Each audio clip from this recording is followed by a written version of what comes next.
Isaiah chapter 5. I will sing for my beloved a song of his vineyard. My beloved had a vineyard on a very fertile hill. He dug it up and cleared the stones and planted the finest vines. He built a watchtower in the middle and dug out a winepress as well. He waited for the vineyard to yield good grapes, but the fruit it produced was sour. And now, O dwellers of Jerusalem and men of Judah, I exhort you to judge between me and my vineyard. What more could I have done for my vineyard than I already did for it? Why, when I expected sweet grapes, did it bring forth sour fruit? Now I will tell you what I am about to do to my vineyard. I will take away its hedge, and it will be consumed. I will tear down its wall, and it will be trampled. I will make it a wasteland, neither pruned nor cultivated, and thorns and briars will grow up. I will command the clouds that rain shall not fall on it. For the vineyard of the Lord of hosts is the house of Israel, and the men of Judah are the plant of his delight. He looked for justice, but saw bloodshed, for righteousness, but heard a cry of distress. Woe to you who add house to house and join field to field, until no place is left and you live alone in the land.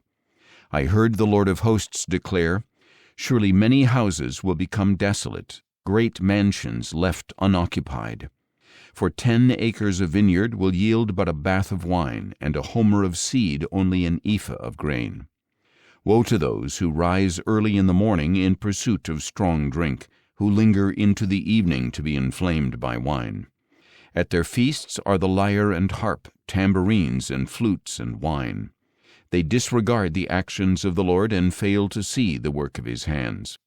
Therefore my people will go into exile for their lack of understanding. Their dignitaries are starving, and their masses are parched with thirst. Therefore Sheol enlarges its throat and opens wide its enormous jaws, and down go Zion's nobles and masses, her revelers and carousers. So mankind will be brought low, and each man humbled. The arrogant will lower their eyes.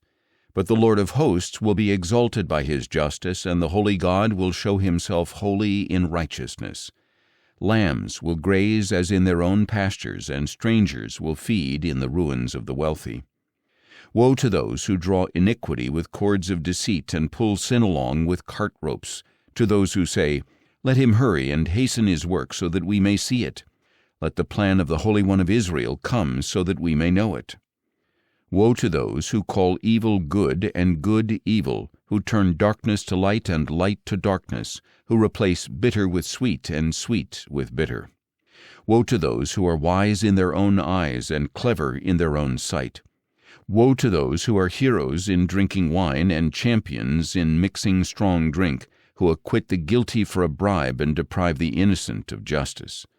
Therefore, as a tongue of fire consumes the straw, and as dry grass shrivels in the flame, so their roots will decay and their blossoms will blow away like dust, for they have rejected the instruction of the Lord of hosts and despised the word of the Holy One of Israel. Therefore the anger of the Lord burns against his people. His hand is raised against them to strike them down. The mountains quake, and the corpses lay like refuse in the streets. Despite all this, his anger is not turned away. His hand is still upraised. He lifts a banner for the distant nations and whistles for those at the ends of the earth. Behold, how speedily and swiftly they come.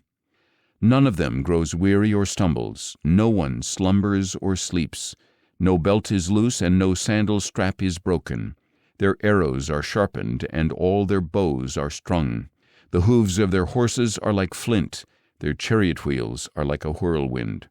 Their roaring is like that of a lion. They roar like young lions.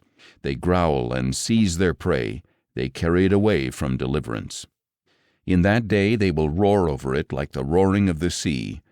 If one looks over the land, he will see darkness and distress. Even the light will be obscured by clouds.